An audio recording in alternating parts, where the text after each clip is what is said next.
General शेर खान ने नवाब साहब से कहा कि हमें आप जैसे लीडर की ज़रूरत है, हमें आप जैसे सिविल हुक्मरानों की ज़रूरत है।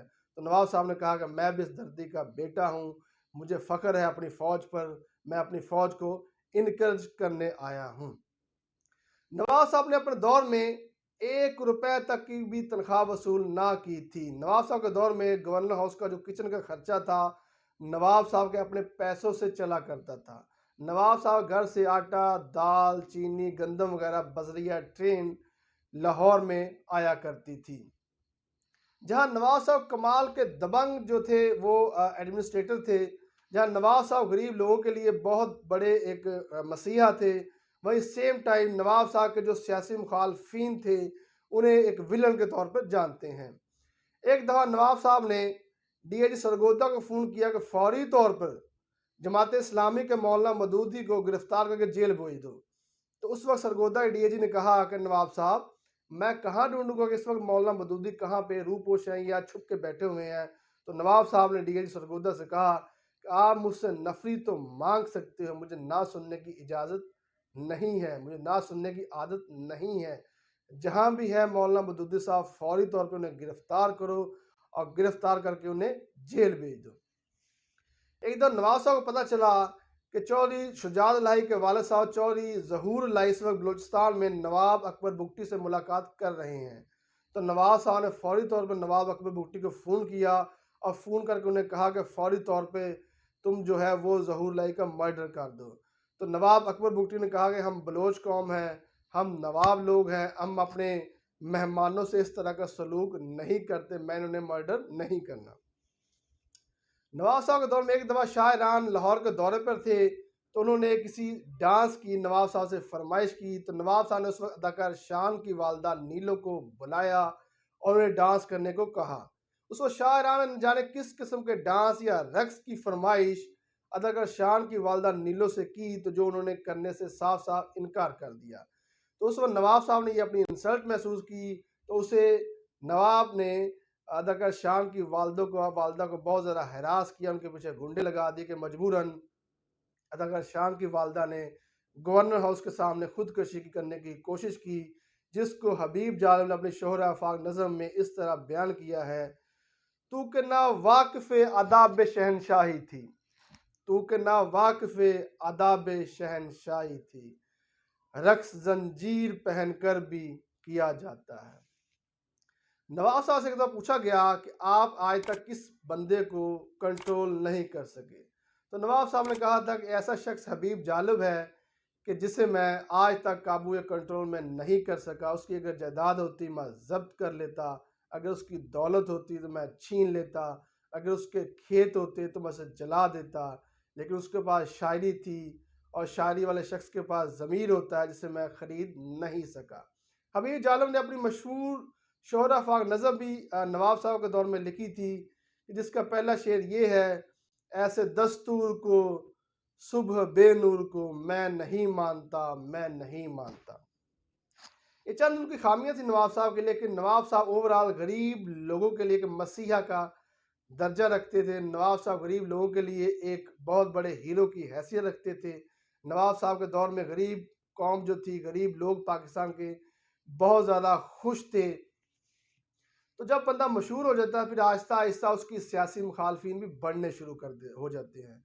तो आहिस्ता आहिस्ता नवाब साहब की अयूब खान से अनबन स्टार्ट हो गई। उनमें बहुत सी वजूहत थी, जिसमें एक वजह ये थी कि नवाब साहब ने अयूब खान से कंप्लेंट की कि आपके बेटा कुछ गैर अखलाकी और गैर कानूनी सरगर्मियों में मुलव्वस है, इसे आप रोकें। तो अयूब खान ने कहा था क्या मेरे बेटे को पाकिस्तान में रहने का कोई हक नहीं है। एक तो कराची में इलेक्शन हो रहे थे जिसमें अयूब खां कैंडिडेट हबीबुल्ला थे जिसे वो सपोर्ट कर रहे थे, जबकि जो नवाब साहब थे वो मीर बख्श बजंजो को सपोर्ट कर रहे थे और मीर बख्श बजंजो जीत गया था। कुछ ये भी इख्तलाफ की वजह थी।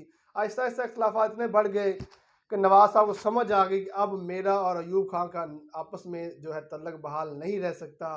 तो नवाब साहब ने फौरी तौर पर इस्तीफ़ा 1966 में दे दिया और 1966 में इस्तीफ़ा दे के नवाब साहब अपने बोहड़ बंगला में वापस आ गए। उनके बोहड़ बंगले में बहुत से जो मेहमान आया करते थे, शिकार खेला करते थे और नवाब साहब ने बहुत से मेहमानों की